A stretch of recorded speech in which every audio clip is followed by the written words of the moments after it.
Soy Isabel. Tengo 67 años. Y hoy necesito contarles algo que me ocurrió hace apenas unas semanas. Algo que me heló la sangre y me rompió el corazón, pero que también, extrañamente, me devolvió la fuerza. Ocurrió en un lugar frío, impersonal, un hospital. El lugar donde mi hijo luchaba por su vida, y donde su mujer, mi nuera, intentó negarme mi derecho más básico, el de ser madre. Si alguna vez han sentido que les arrebataban su lugar en el mundo, que les negaban su voz en un momento crucial, quizás mi historia les hable. Les pido, si estas palabras les acompañan, que se suscriban a este canal. Y por favor, díganme en los comentarios desde qué rincón del mundo me escuchan. Saber que hay corazones escuchando, que entienden el dolor y la injusticia, me hace sentir menos sola. Gracias. El teléfono sonó a las 3 de la madrugada. Ese sonido agudo penetrante que rasga el silencio de la noche nunca trae buenas noticias. Lo sé por experiencia. Hace 15 años sonó a las 2 para decirme que mi marido, Fernando, había tenido un accidente de coche volviendo de un viaje de trabajo. Y esa llamada partió mi vida en dos. Así que cuando el teléfono volvió a sonar en mitad de la noche hace 3 semanas, mi corazón dio un vuelco helado antes siquiera de descolgar. Sabía con una certeza visceral y aterradora que algo malo había pasado. Era la voz de Mónica. Mi nuera. Pero no era su voz habitual, siempre controlada, un poco altiva. Era una voz quebrada, histérica. Isabel. Tienes que venir. Ahora mismo. Es Alejandro. Alejandro. Mi hijo. Mi único hijo. Mi vida entera. ¿Qué pasa, Mónica? ¿Qué le ha pasado?, pregunté, mi propia voz temblando, mientras mi mano buscaba a tientas el interruptor de la lámpara de la mesilla de noche. Un accidente, sollozó ella. Un accidente horrible. En la moto. Volvía tarde de la oficina, y un coche se saltó un semáforo. Está muy grave, Isabel. Estamos en La Paz. Tienes que venir. Sentí que el suelo desaparecía bajo mis pies. La habitación empezó a dar vueltas. Alejandro. Mi Alejandro. En La Paz. Grave. Las palabras rebotaban en mi cabeza sin formar un pensamiento coherente. La moto. Siempre odié esa maldita moto. Una Harley Davidson enorme, negra, un capricho de hombre de 40 años en plena crisis de la mediana edad. ¿Por qué necesitas una moto, hijo? Con el tráfico de Madrid, le había dicho 1000 veces. Mamá me da libertad, respondía él riendo. Libertad. ¿Y ahora? Voy para allá, logré decir, aunque no sabía cómo. ¿En qué planta estáis? Urgencias. No creo que lo suben a la UCI. No lo sé. Tú solo ven, gritó y colgó. Me quedé sentada en la cama, temblando de pies a cabeza. El pánico amenazaba con paralizarme. Pero no podía permitirlo. Alejandro me necesitaba. Tenía que ser fuerte. Por él. Me vestí a toda prisa con lo primero que encontré. Un pantalón de lana gris, un jersey de cuello vuelto negro, mi abrigo de paño. Mis manos torpes apenas acertaban con los botones. Cogí mi bolso, las llaves, el móvil. Salí a la calle. Eran las 3:30 de la madrugada. Madrid dormía bajo una fina llovizna helada. No había taxis. Corrí, casi sin aliento, hasta la parada de autobuses nocturnos de la Plaza de Castilla. Esperé, tiritando de frío y de miedo, durante 10 minutos que me parecieron una eternidad. Finalmente llegó el búho. Subí. El autobús iba casi vacío. Me senté junto a la ventana. Miraba las calles desiertas pasar, las luces de neón reflejándose en el asfalto mojado. Mi mente era un torbellino de imágenes. Alejandro de niño, aprendiendo a montar en bici sin ruedines en el Retiro. Alejandro adolescente con sus greñas y su guitarra eléctrica. Alejandro graduándose en ingeniería. Alejandro el día de su boda con Mónica, tan guapo, tan feliz, o eso creía yo entonces. ¿Y ahora? Alejandro en la UCI. Grave. ¿Cómo era de grave? ¿Seguiría vivo cuando yo llegara? La angustia me oprimía el pecho, dificultándome la respiración. Recé. Recé a Dios, a Fernando, a quien fuera que escuchara en la oscuridad. Por favor, que esté bien. Por favor, sálvalo. Es lo único que me queda. Llegamos a La Paz. El enorme hospital se alzaba en la noche como un gigante dormido, sus ventanas iluminadas como ojos insomnes. Bajé del autobús. Corrí hacia la entrada de urgencias. El olor aséptico, a desinfectante y a enfermedad me golpeó al entrar. El vestíbulo estaba casi vacío, solo unas pocas personas esperando en sillas de plástico con caras de angustia. Fui al mostrador de información. Busco a mi hijo. Alejandro Fuentes. Ha tenido un accidente de moto. Mi voz sonaba extraña, lejana. La enfermera, una mujer joven con expresión cansada, tecleó en su ordenador. Sí. Ha ingresado esta noche. Está en la unidad de cuidados intensivos. Planta 3. ¿Cómo está?, pregunté, mi voz apenas un susurro. Ella me miró con compasión profesional. Estable dentro de la gravedad, señora. Ha sufrido un traumatismo cráneoencefálico severo. Y múltiples fracturas. Está en coma inducido. Coma inducido. Traumatismo cráneoencefálico severo. Las palabras eran como puñetazos. Sentí que las piernas me fallaban. Me apoyé en el mostrador. La familia está en la sala de espera de la UCI en la planta 3, añadió la enfermera. ¿Puede subir? Subí en el ascensor. Mi corazón latía desbocado. Planta 3. UCI.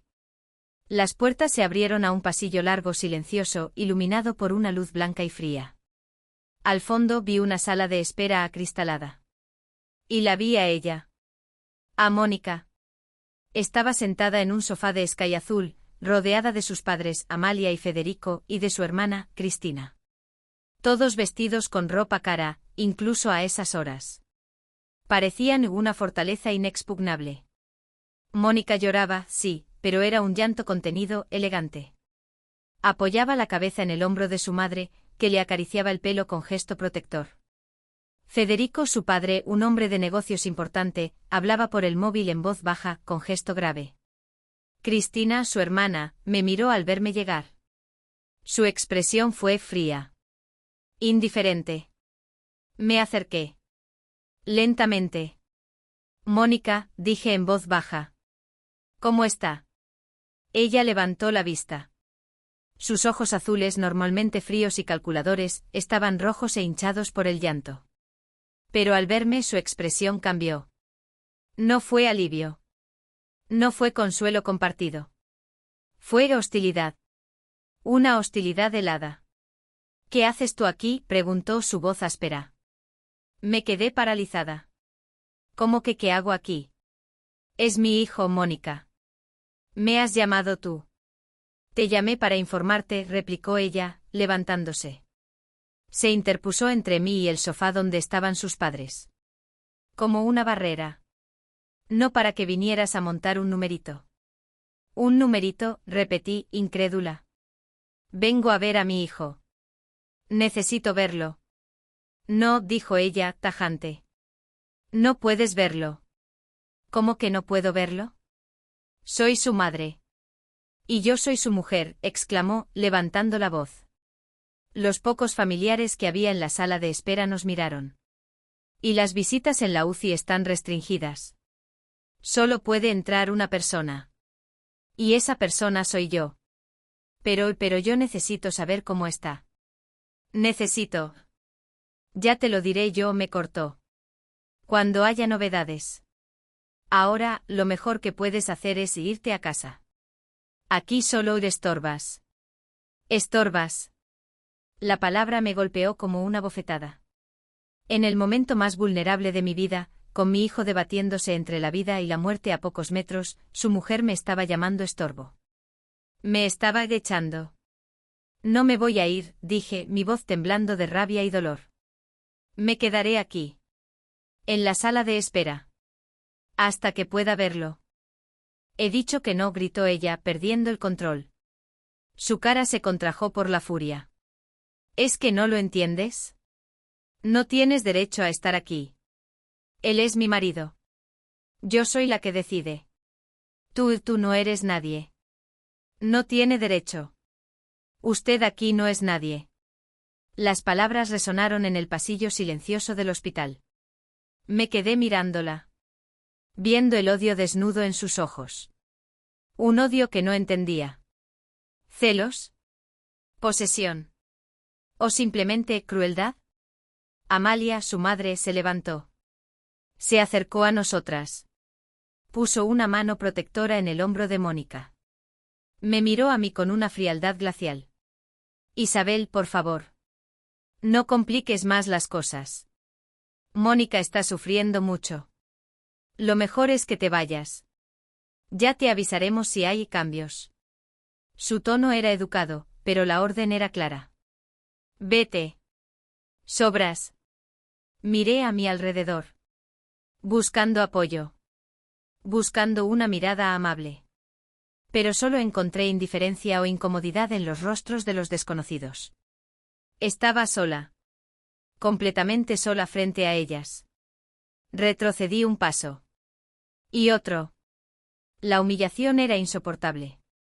Sentí las lágrimas quemándome los ojos, pero me negué a llorar delante de ellas. De acuerdo, dije, mi voz apenas un susurro. Esperaré fuera. Me di la vuelta. Y caminé. Caminé por el pasillo largo y frío. Alejándome de la puerta de la UCI. Alejándome de mi hijo. Sentí sus miradas clavadas en mi espalda. La mirada triunfante de Mónica. La mirada fría de Amalia. Llegué al ascensor. Pulsé el botón. Esperé. Las puertas se abrieron. Entré. Pulsé planta baja.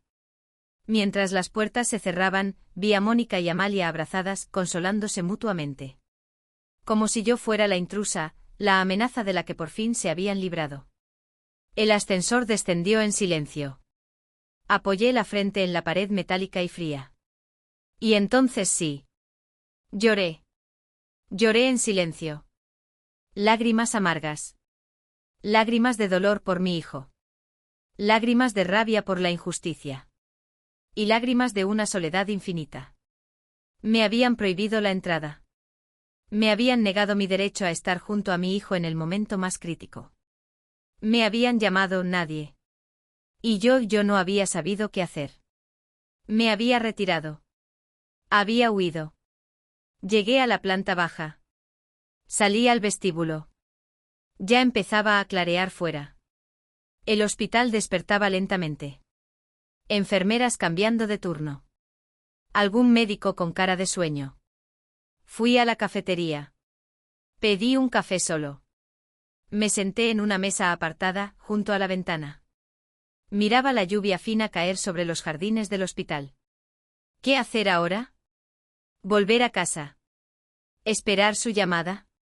¿O quedarme allí como un fantasma errante esperando una oportunidad para volver a subir, para intentar ver a mi hijo, aunque fuera a través de un cristal? No lo sabía. Solo sabía que sentía un frío que no era solo por la noche de invierno.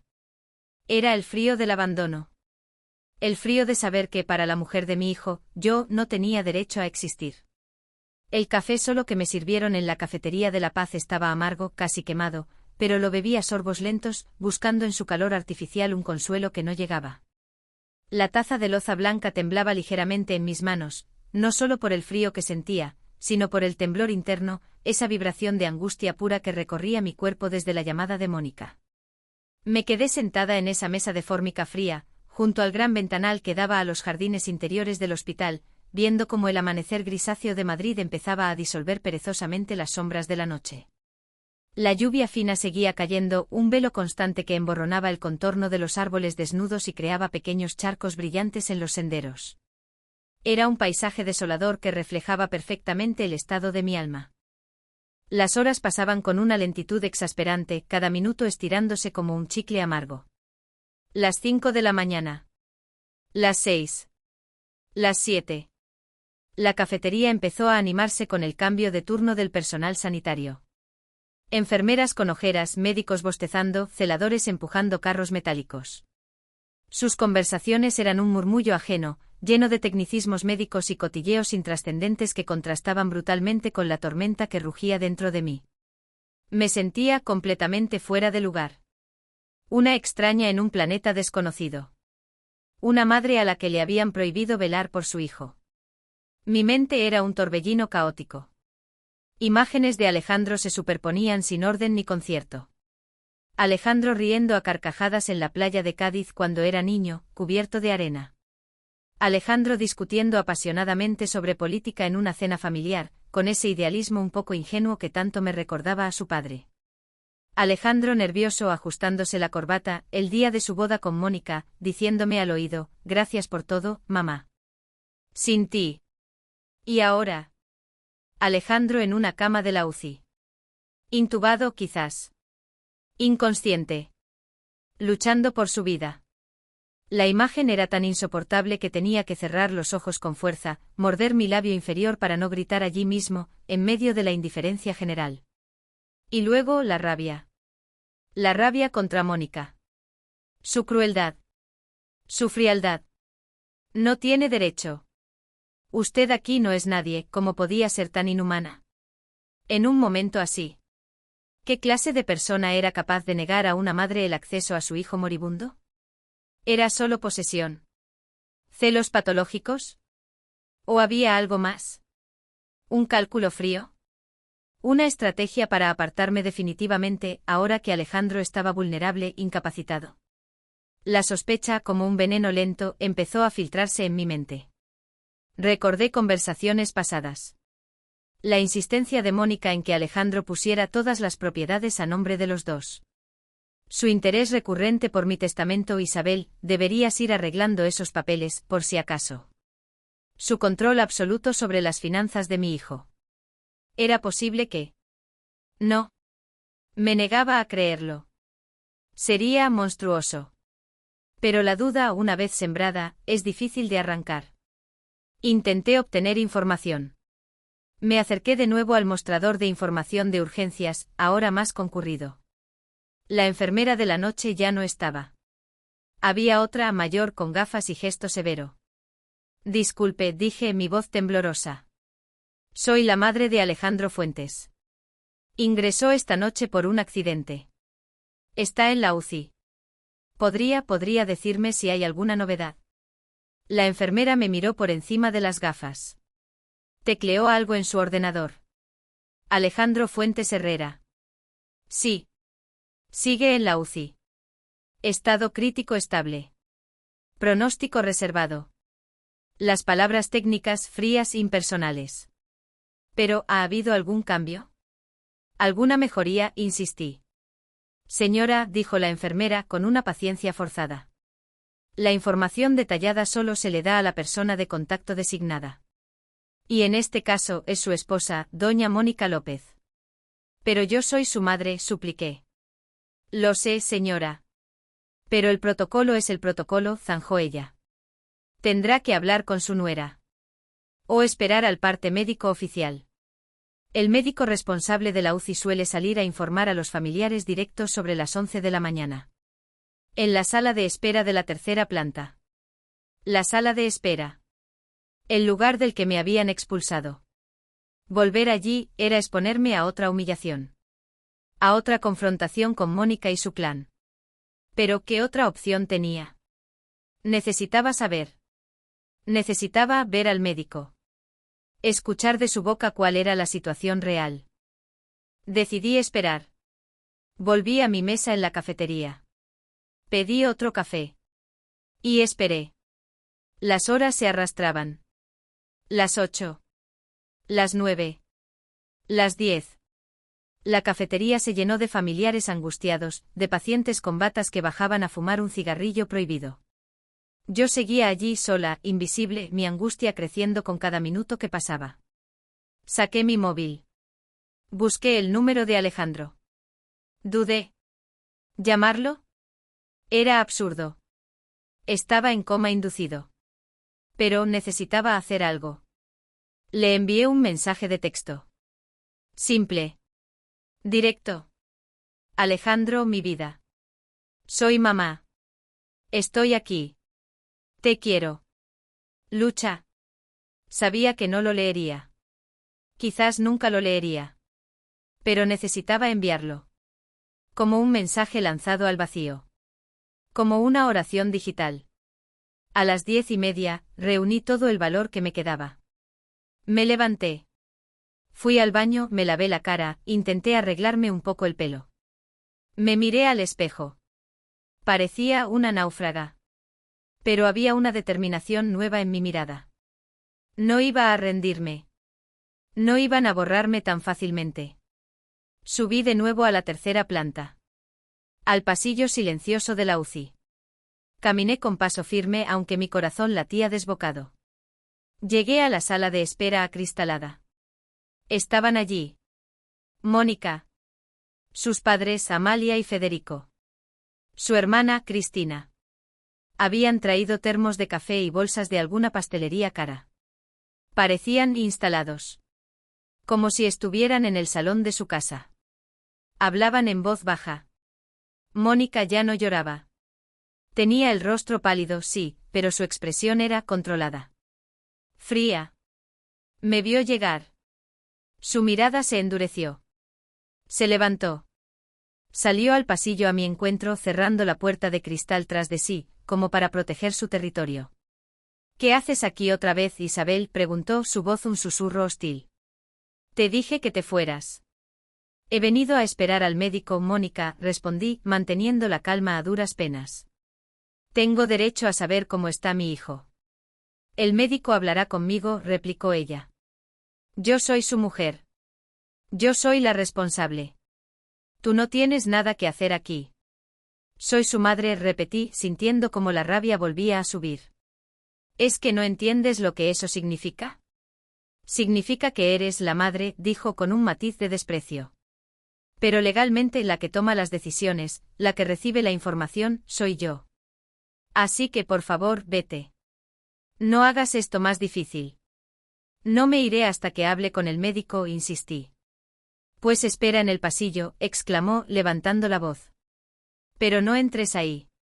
No quiero verte. Me quedé allí de pie en el pasillo frío e impersonal. Humillada de nuevo. Reducida a esperar fuera, como una visita inoportuna. Vi cómo ella volvía a entrar en la sala de espera, como les decía algo a sus padres, como todos me miraban a través del cristal con expresiones que iban de la indiferencia al desprecio. Me apoyé en la pared. El tiempo se detuvo. 10:45. Las 11. Las 11:15. Cada minuto era una tortura.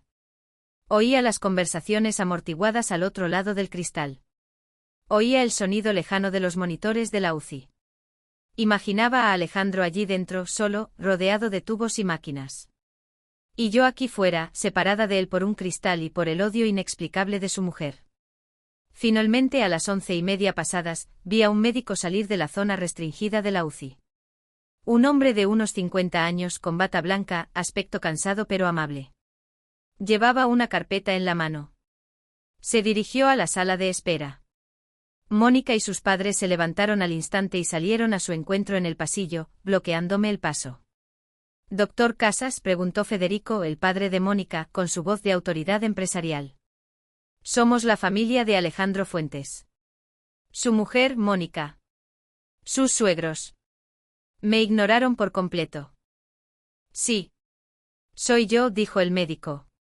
Su mirada pasó de ellos a mí, que estaba a un par de metros, expectante. Notó la tensión. Frunció ligeramente el ceño. Si me acompañan a la sala, por favor. Preferimos hablar aquí, doctor, dijo Mónica, rápida. Más privado. Quería asegurarse de que yo no oyera. El doctor pareció dudar, pero asintió. Como quieran. Bueno, la situación de Alejandro sigue siendo crítica, pero hemos conseguido estabilizar sus constantes vitales durante la noche. El traumatismo craneal es severo. Hay edema cerebral. Lo mantenemos sedado y con ventilación mecánica para proteger el cerebro. Edema cerebral. Ventilación mecánica. Las palabras eran terribles, pero al menos estaba estable. Sentí un ligero, muy ligero, alivio. Hemos realizado un TAC de control esta mañana, continuó el doctor. La presión intracraneal está en el límite alto. Y hemos detectado una pequeña hemorragia subdural que no vimos anoche. ¿Hemorragia? Mi sangre se heló. ¿Y eso qué significa, doctor?, preguntó Mónica, su voz temblando por primera vez. Significa, dijo el doctor Casas, su tono volviéndose más grave, que tenemos que tomar una decisión rápida. Creemos que sería conveniente realizar una intervención quirúrgica. Una craneotomía descompresiva. Para aliviar la presión sobre el cerebro y drenar el hematoma. Es una operación delicada. Con riesgos. Pero en estos momentos nos parece la mejor opción para intentar salvarle la vida. O al menos para minimizar las secuelas neurológicas. Cirugía. Craneotomía. ¿Riesgos? Salvarle la vida. Las palabras caían como martillazos. Necesitamos, añadió el doctor, mirando alternativamente a Mónica y a mí, el consentimiento informado de la familia. Cuanto antes. El tiempo apremia. Sacó unos papeles de su carpeta. Un formulario de consentimiento. Y un bolígrafo. Las palabras del doctor Casas: craneotomía descompresiva, riesgos, salvarle la vida, minimizar secuelas, cayeron sobre nosotros en el pasillo silencioso de la UCI como fragmentos de hielo afilado. El aire pareció volverse aún más frío, más denso. Sentí un vértigo súbito, un nudo helado formándose en mi estómago. Cirugía cerebral.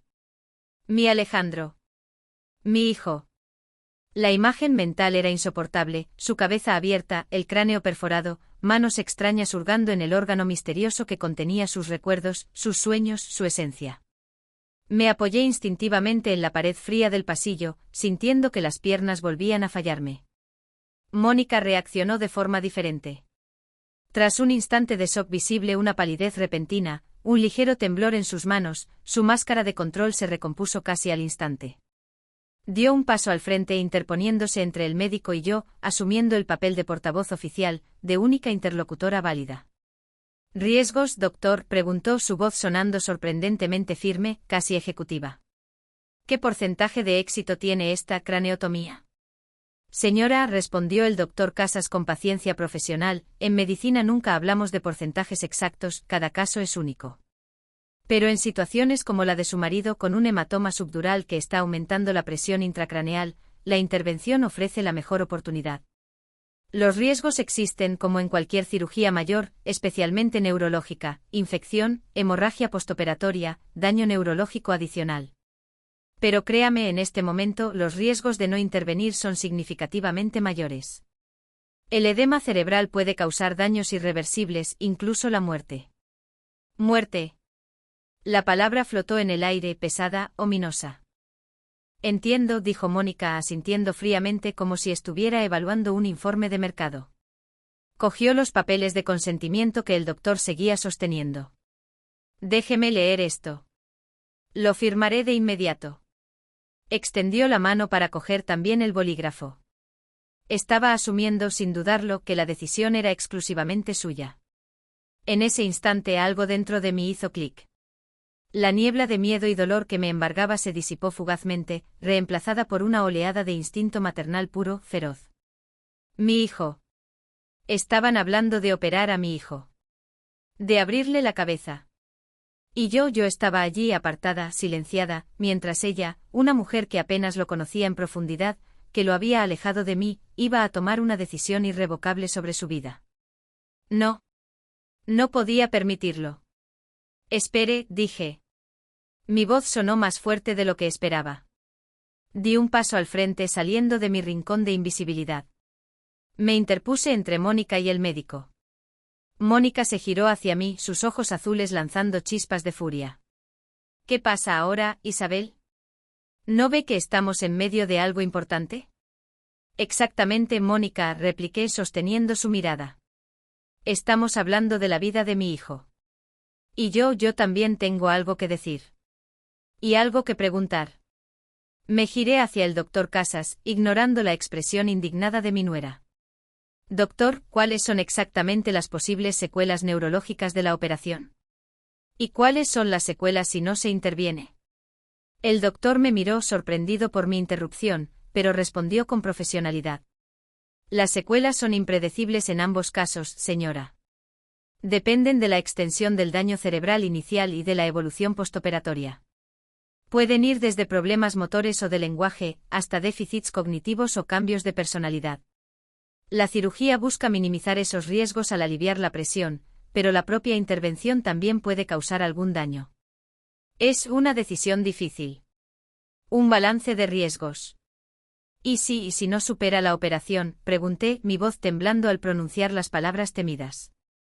Existe ese riesgo, sí, admitió el doctor con honestidad. Como en toda cirugía de esta magnitud. Basta, exclamó Mónica, interponiéndose de nuevo. Isabel, por favor. Está asustando al médico y perdiendo un tiempo precioso. La decisión es mía. Yo soy su mujer. Yo firmo. Intentó coger el bolígrafo de la mano del doctor. Un momento, señora, dijo el doctor Casas, retirando la mano con suavidad pero con firmeza. Su expresión se había vuelto más seria. Miró a Mónica, luego a mí. La tensión entre nosotras era palpable. Entiendo que ambas están muy afectadas. Y ambas tienen vínculos familiares directos con el paciente. Pero legalmente hizo una pausa, necesitamos una única firma en el consentimiento informado. La del representante legal o familiar autorizado. Y esa soy yo, afirmó Mónica, tajante. Su esposa. Es lo que dice la ley. Normalmente sí, asintió el doctor. En ausencia de otras indicaciones, la esposa o el cónyuge es el primer representante legal para decisiones médicas. Lo ve, dijo Mónica, mirándome con triunfo. Así que si nos disculpa, Isabel. Pero continuó el doctor, y su tono me hizo contener la respiración, a veces existen otras indicaciones. Documentos previos. Voluntades anticipadas. O designaciones específicas hechas por el propio paciente cuando estaba capacitado. Mónica frunció el ceño. ¿Qué quiere decir? Quiero decir, explicó el doctor Casas, abriendo la carpeta que llevaba, que al revisar el historial de ingreso de su marido esta mañana, y los documentos que aportaron.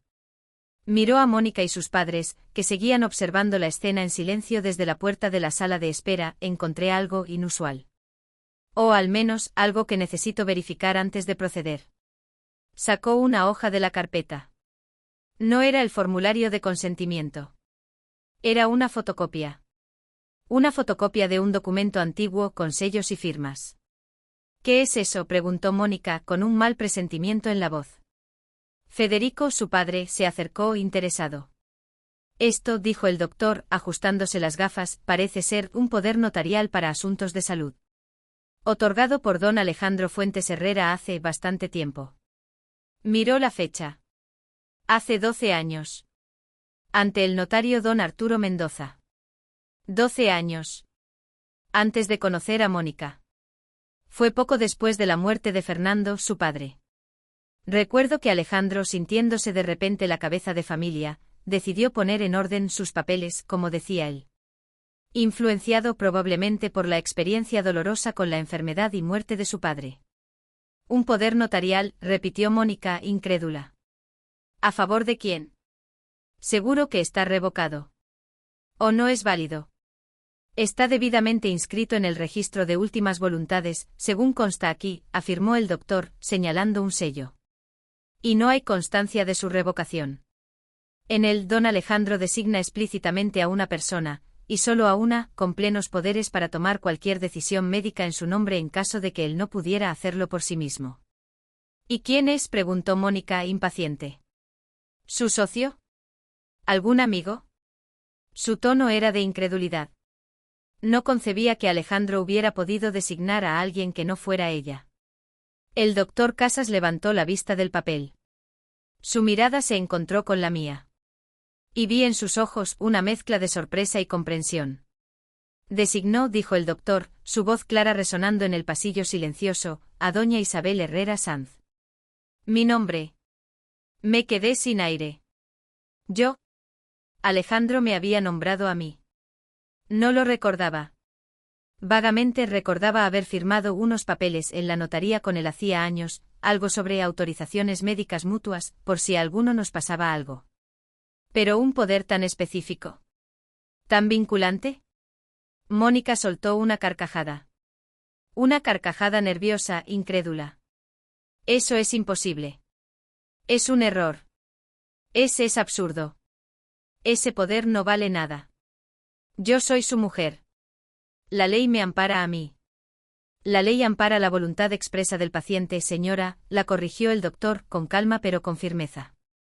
Y según este documento legal, la única persona autorizada para firmar este consentimiento es doña Isabel. Todos los ojos se volvieron hacia mí. Los de Mónica, llameantes de furia e incredulidad. Los de sus padres, Amalia y Federico, atónitos. Y los del doctor Casas, expectantes. Sentí un vértigo. Una responsabilidad inmensa cayendo sobre mis hombros. La vida de mi hijo. En mis manos. Literalmente. Y yo no era médico. Yo era solo su madre. Una madre a la que acababan de llamar nadie. Pero esa palabra, nadie, resonó en mi cabeza de una forma nueva. Ya no como un insulto. Sino como un desafío. No. Yo no era nadie. Era su madre. Y él había confiado en mí. Hacía 12 años, en un acto de previsión o de amor filial que yo había olvidado, él había puesto su vida en mis manos. Y yo no podía fallarle. Respiré hondo. Di un paso al frente. Hacia el médico. Hacia la decisión. Doctor, dije, mi voz temblando ligeramente pero clara. ¿Cuáles son las posibilidades reales de recuperación de mi hijo si la operación sale bien? Mónica intentó intervenir. Isabel, no tienes. Silencio, Mónica, dije sin mirarla. Mi voz fue sorprendentemente firme. Por favor. Necesito hablar con el doctor. Ella se calló. Sorprendida por mi tono. O quizás empezando a asumir su derrota. El doctor Casas me miró. Y me habló. Como a un igual. Como a la persona responsable. Señora Herrera, es imposible predecirlo con certeza. Pero si logramos aliviar la presión y controlar la hemorragia a tiempo, sí hay esperanzas. Esperanzas de que despierte. Esperanzas de que pueda iniciar una rehabilitación. El camino será largo sin duda. Y las secuelas son una incógnita. Pero la alternativa es mucho peor. ¿Y los riesgos de la operación?, pregunté, mirándole a los ojos. Quiero saberlos. Todos. Me los explicó de nuevo. Con detalle. Sin ocultar nada. Hemorragia. Infección. Daño neurológico. Coma irreversible. Muerte. Escuché cada palabra. Sopesando. Rezando en silencio. Miré hacia la puerta cerrada de la UCI. Imaginé a Alejandro allí dentro. Mi niño. De acuerdo, doctor, dije finalmente. Mi voz era firme. Confío en usted. Y confío en mi hijo. Es un luchador. Siempre lo ha sido. Cogí el bolígrafo que el doctor me ofrecía. Autorizo la operación. Hagan todo lo que esté en su mano para salvarlo. Y firmé. Firmé en la línea de puntos. Isabel Herrera Sanz. Madre. La nadie que de repente lo era todo. Levanté la vista. Mónica me miraba con los ojos llenos de lágrimas. Pero esta vez, no eran de rabia. Eran de impotencia. De miedo.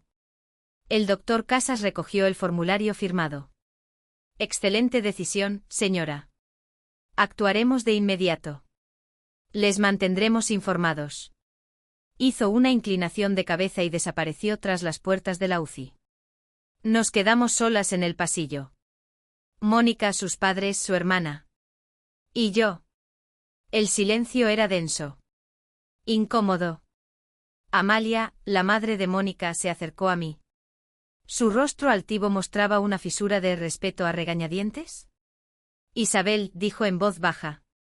Espero que haya hecho lo correcto. Yo también, Amalia, respondí, mirándola a los ojos. Yo también. La firma en el documento de consentimiento informado fue como cruzar un Rubicón invisible. En el instante en que mi nombre quedó plasmado en el papel Isabel Herrera Sanz, madre, sentí un cambio sutil pero profundo en la dinámica de poder que flotaba en el aire gélido del pasillo de la UCI. Ya no era la suegra incómoda, la nadie a la que se podía apartar con un susurro cruel o una orden velada. Era, legal y moralmente, la persona a cargo. La responsable. La guardiana de la vida de mi hijo. Y esa constatación, aunque nacida de la circunstancia más dolorosa imaginable, me infundió una extraña calma, una determinación fría que aplacó el temblor de mis manos y aquietó el pánico que amenazaba con devorarme. El doctor Casas desapareció tras las puertas batientes de la UCI con la misma rapidez con la que había llegado, llevándose consigo la autorización firmada y, con ella, el destino inmediato de Alejandro. Mónica, sus padres Amalia y Federico y su hermana Cristina, permanecieron inmóviles por un instante como estatuas de sal petrificadas por la sorpresa y la contrariedad. La mirada que Mónica me dirigió era una mezcla compleja de emociones, rabia impotente por haber perdido el control, miedo palpable por lo que pudiera ocurrirle a Alejandro durante la cirugía, y una incredulidad casi infantil ante el giro inesperado de los acontecimientos. Amalia, su madre, me observaba con una frialdad calculadora, sus ojos azules entrecerrados como si estuviera reevaluando a un adversario que había subestimado peligrosamente. Federico, el padre, carraspeó incómodo, desviando la mirada hacia el ventanal que daba al patio interior del hospital. Bueno, dijo Amalia finalmente rompiendo el silencio tenso, su voz recuperando parte de su habitual tono autoritario, aunque con un matiz de incertidumbre. Supongo que y ahora solo queda esperar. Se giró hacia Mónica. Cariño, ¿por qué no te sientas un rato? Estás agotada. Mónica asintió mecánicamente, dejándose guiar por su madre hacia la sala de espera acristalada. Entraron las tres mujeres.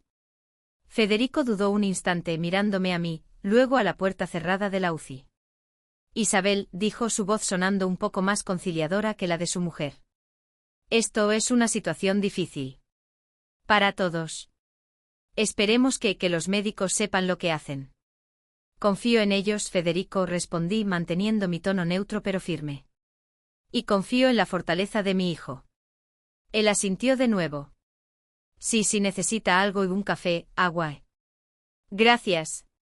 De momento estoy bien. Entró también en la sala de espera, reuniéndose con su familia. Me dejaron sola en el pasillo. Apoyada en la pared fría. Esperando. Podría haber entrado en la sala de espera. Tenía tanto derecho como ellos, ahora más incluso. Pero elegí no hacerlo. Necesitaba distancia.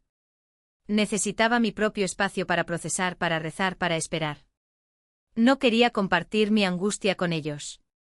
No quería exponerme a sus miradas, a sus posibles comentarios. Mi vigilia sería solitaria. Pero sería mía. Me senté en una de las sillas de plástico dispuestas a lo largo del pasillo, a unos metros de la sala de espera, pero lo suficientemente cerca como para ver la puerta de la UCI, por donde saldrían las noticias. Saqué de mi bolso un pequeño libro de poemas de Cernuda que siempre llevaba conmigo. Intenté leer, buscar consuelo en sus versos melancólicos. Pero las palabras se deslizaban sobre mi mente sin penetrarla. Mis pensamientos eran un torbellino. La imagen de Alejandro en la mesa de operaciones. Las manos del cirujano. Los monitores. Los riesgos. Hemorragia. Daño cerebral. Muerte. Cada posibilidad era una puñalada. Y luego, la culpa. ¿Había hecho lo correcto? ¿Autorizar una operación tan arriesgada? ¿Y si algo salía mal? ¿Podría vivir con ello? ¿No habría sido más prudente, como sugería Carlos en aquella otra historia terrible, esperar?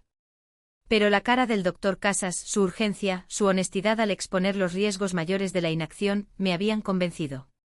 Y sobre todo la confianza implícita de Alejandro al nombrarme a mí años atrás como su representante. Él habría querido luchar. Lo sabía. Las horas pasaban con una lentitud agónica. El reloj de pared del pasillo marcaba las 12. La 1. Las 2. Oía el murmullo de conversaciones proveniente de la sala de espera. Oía el sonido ocasional de un teléfono móvil. Oía el paso apresurado de enfermeras y celadores. El hospital seguía su ritmo ajeno a mi drama personal. Alrededor de las 2:30, la puerta de la sala de espera se abrió. Era Federico, el padre de Mónica. Se acercó a mí. Traía un vaso de plástico con agua. Tome, Isabel, me dijo tendiéndomelo. Beba un poco. Lleva aquí mucho tiempo. Lo cogí. Gracias, Federico. Mi voz sonó ronca. ¿Alguna noticia?, preguntó. No. Nada. Él asintió. Se quedó de pie a mi lado un momento en silencio. Mónica está destrozada, dijo en voz baja. Aunque no lo parezca. Quiere a Alejandro. A su manera. Lo sé, respondí. No dudaba del amor de Mónica hacia mi hijo. Dudaba de su capacidad para amar sin poseer, sin controlar. Y lo del poder notarial, continuó Federico incómodo. Nos ha sorprendido a todos. No teníamos ni idea. Yo tampoco lo recordaba, admití. Supongo que usted hará lo mejor para Alejandro, dijo, casi como una pregunta. Haré lo que crea que mi hijo habría querido, Federico, respondí, mirándole a los ojos. Y lo que considere mejor para su recuperación. Sin interferencias. El mensaje era claro. Él captó la indirecta. Asintió de nuevo. Bueno. Si necesita algo. Gracias. Volvió a la sala de espera. El breve interludio, esa tregua inesperada, había terminado. Pero me dejó una sensación extraña. Quizás Federico, a pesar de todo, era un hombre razonable. O quizás simplemente estaba evaluando la nueva correlación de fuerzas. Las 3. Las 3:30. La angustia crecía. ¿Por qué tardaban tanto? ¿Habría habido complicaciones? Mi imaginación empezó a desbocarse, dibujando escenarios terribles. Finalmente, cerca de las 4, la puerta de la UCI se abrió. Salió el doctor Casas.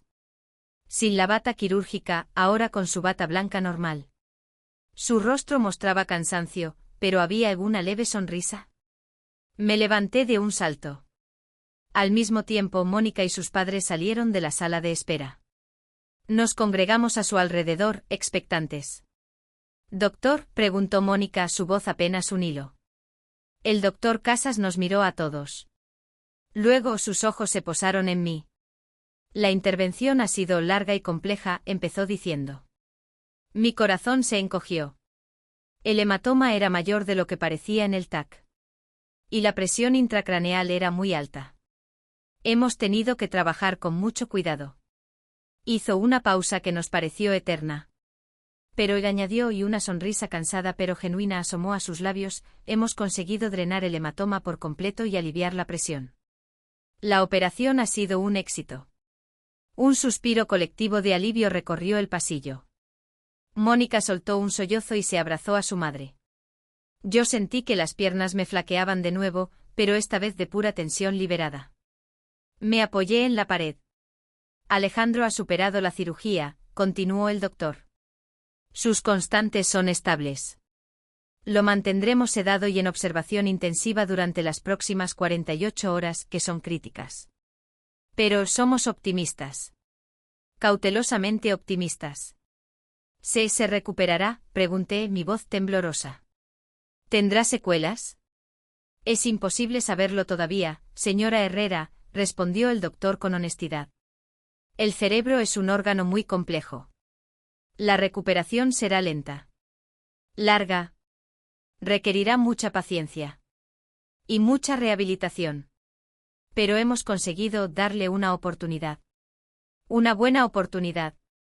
Gracias, doctor, dije sintiendo una oleada de gratitud inmensa. Gracias.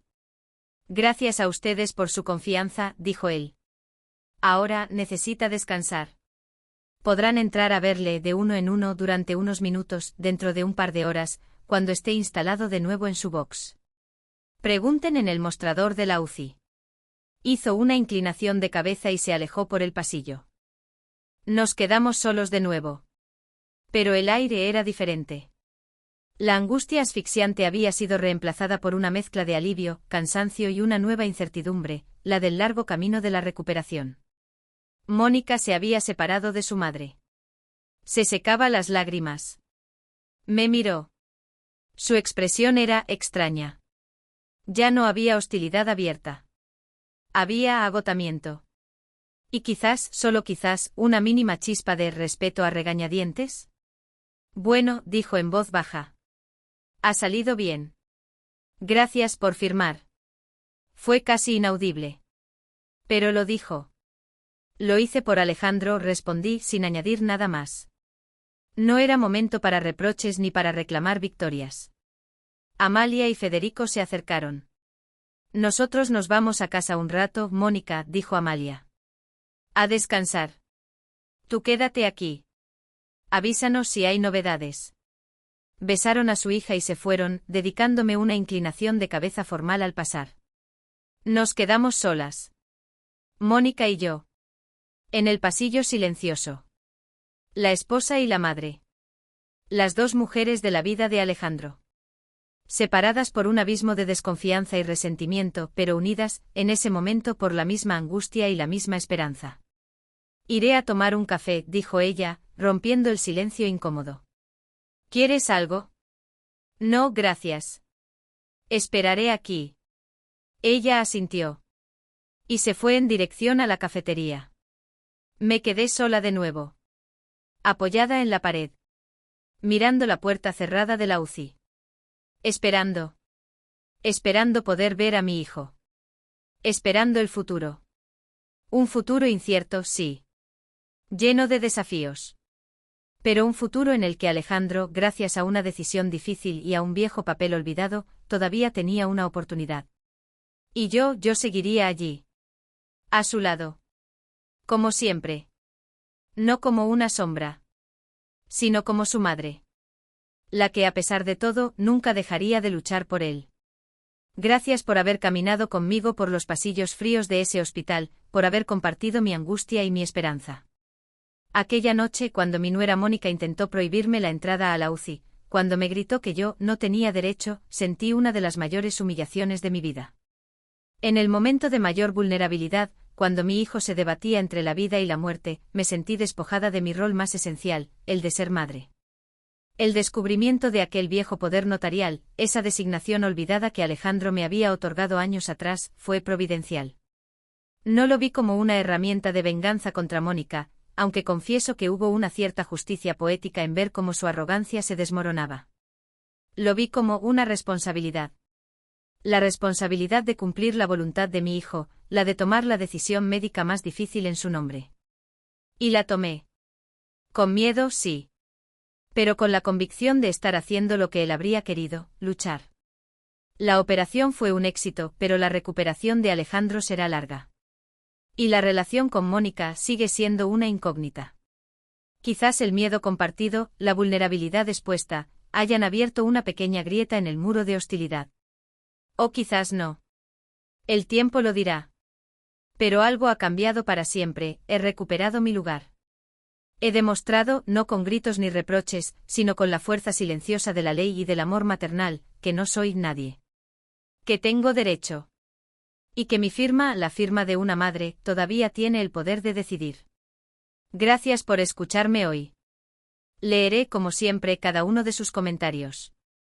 Sus palabras, sus propias historias de lucha y resiliencia, me dan fuerza y me recuerdan que nunca estamos verdaderamente solos. Cuídense mucho. Y recuerden siempre conocer sus derechos, defender su dignidad y, sobre todo, escuchar la voz silenciosa de su propia fortaleza interior. A veces es más poderosa de lo que imaginamos. Hasta pronto.